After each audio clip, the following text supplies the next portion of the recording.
The Campulance Man has yet another dilemma. And this one is the biggest one yet.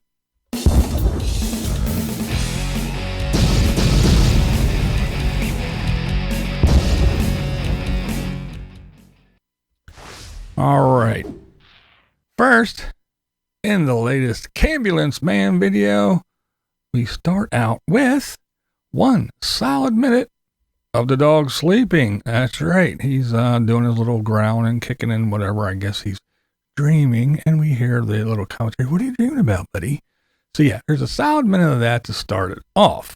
Well, we eventually get to this statement at around the 7:42 mark. That's right, 7 minutes and 42 seconds.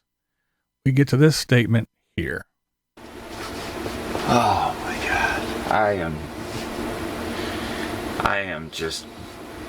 have had it this year. Aww. It's just been a really tough year. winter. I am just so beat up feeling. So that was the trip up to Parker to pick up the new radiator, the lower radiator. We're gonna get we get the breakdown. We'll get to that here in a second. Now, for anybody that doesn't believe that this guy would be a perfect match for RV Joey, check this out. Remember, that was back at almost the 8-minute mark. At 21 minutes and 50 seconds, we get this little nugget. So I started this little video clip here by saying that it's been a tough winter, and it has been. It has been a very tough winter. So we finally get back to the original story. Man, this guy can drag out a story and ramble. I will say, he is very detail oriented. I mean, when he tells a story, he will tell you, I walked over here. I sat down. I picked up the bag. I picked up a knife. I held the bag with my left hand. And using the knife with my right hand, I cut the bag. Now, I can remember a time, and I can't remember exactly where it was or what time it was, but I used a knife in a similar situation.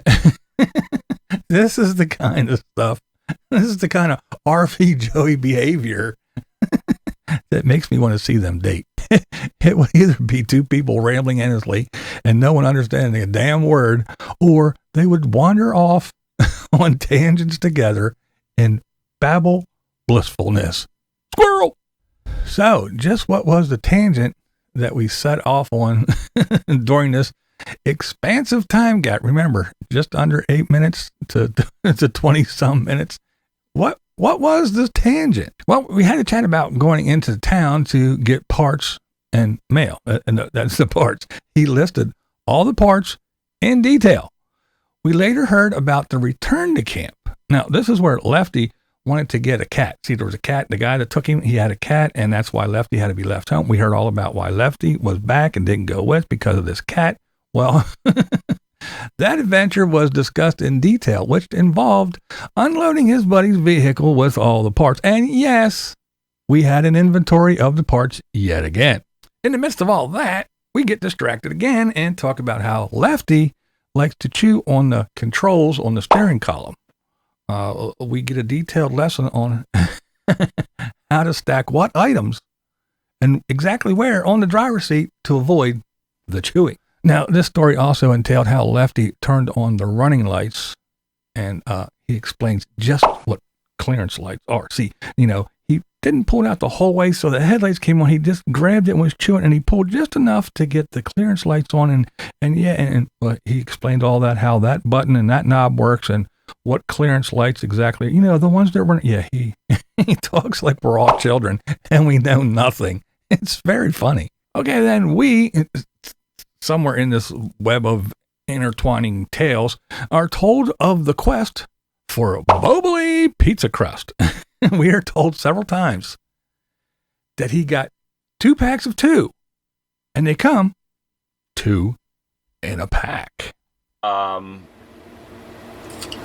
as soon as I saw Tony, because he's shopping and I'm shopping and we're crisscrossing this store and I'm trying to find stuff, and we saw each other and I mentioned that I was trying to find the pizza crust. I said, and in fact, I said Safeway in the past has sold the Boboli pizza crust. I said, but I don't know where the heck to find them. And I'm in the aisle that has like pizza sauce, spaghetti sauce. It's spaghetti sauce. Spaghetti sauce, spaghetti sauce. That's typically where I find. And it has spaghetti sauce. In Walmart. Because it has spaghetti sauce in that aisle. And other Safeway stores. And I've been in that Safeway store See before, what I mean? The one up in Parker. It's like, come on, dude. They've rearranged it because I know exactly where. Here's the point. Get to it, for fuck's sake. The Bobolis prior to this visit, and they weren't. They weren't in that location. So I can't. I just can't. You're here. Here's the point. Let me see if I can get to the point.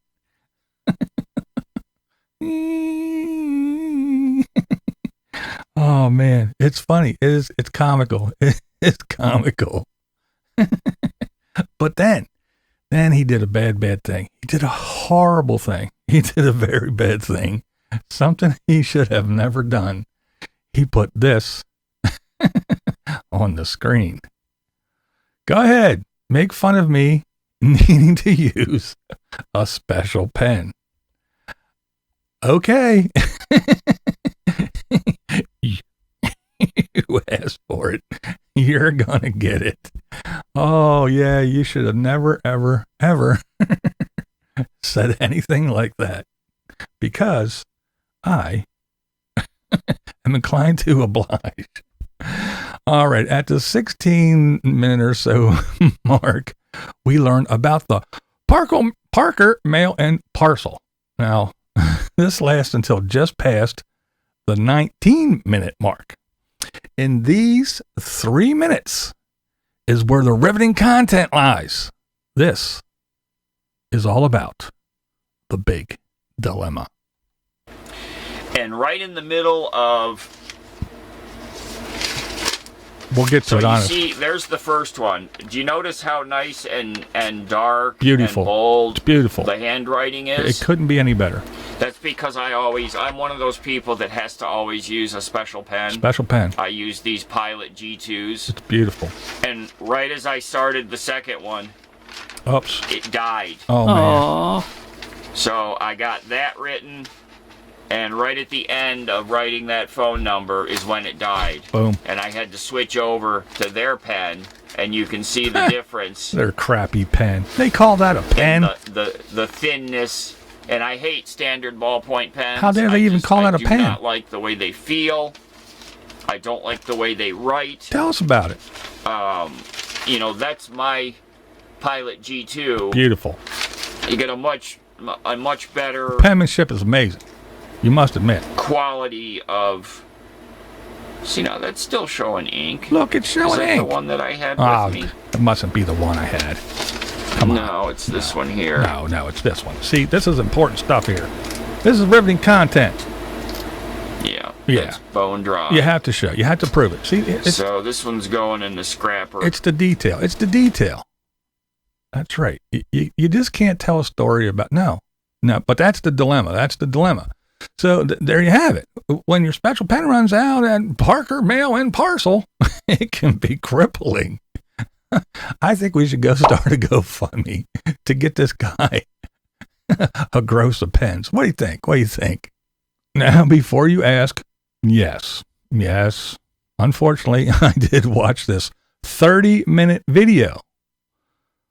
Well, I may have nodded off once or twice, but that's okay because he repeats himself enough that I'm sure I really didn't miss much.